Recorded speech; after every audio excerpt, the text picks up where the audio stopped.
I'm going to read out a post from Darren Grimes, who's a mate of mine. A sexual assault by a migrant on a train.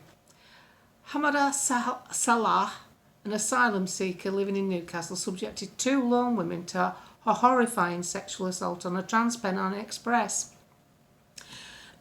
One victim endured Salah's lewd attempts to touch her under the table, purposely brushing against her legs, whilst he also tried to look up her skirt. When he moved on to another carriage, he showed pornography to an elderly woman and rubbed his groin while he was next to her.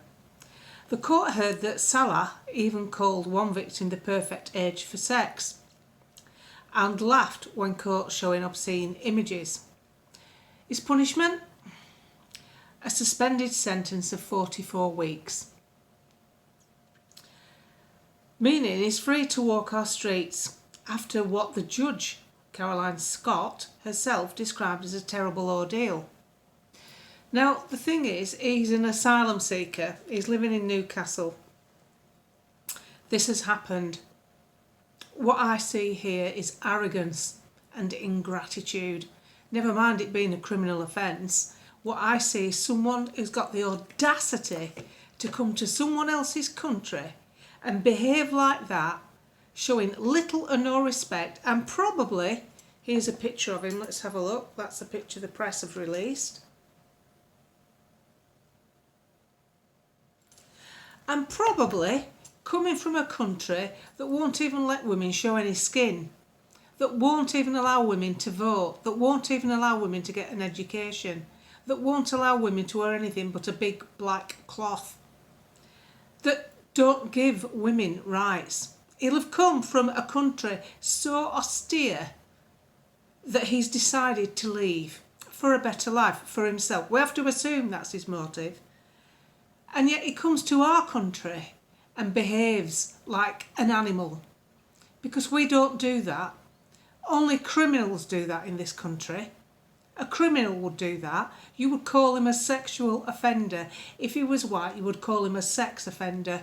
And he would probably serve jail time, although this day and age would he.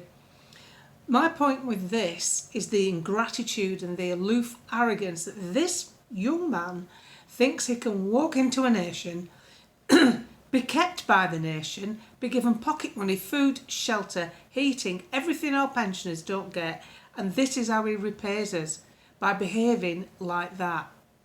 Now either he's mental, he's insane, or he's just bad. And if he's just bad, why is he even here? Why isn't there some system set up whereby he is taken off the street and once faced with, he's been found guilty, once faced with the charges and found guilty, shouldn't he be out? He should be out. He shouldn't be here. Why do we want him?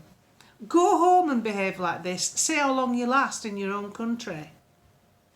So I'd like your feedback on that. I just wanted to put this one story out because obviously Darren's felt strongly enough to put it on Facebook and Twitter. And it's not the worst offence in the world, but it's still this arrogance and this ingratitude that really grates with me when we get called all the names of being intolerant and racist, and yet this is the most intolerant thing you can do to me.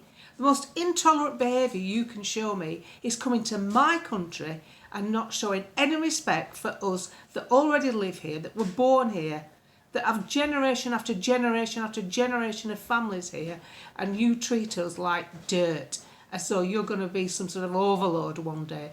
That's what I can't cope with. It's the ingratitude. Just would like your feedback on that.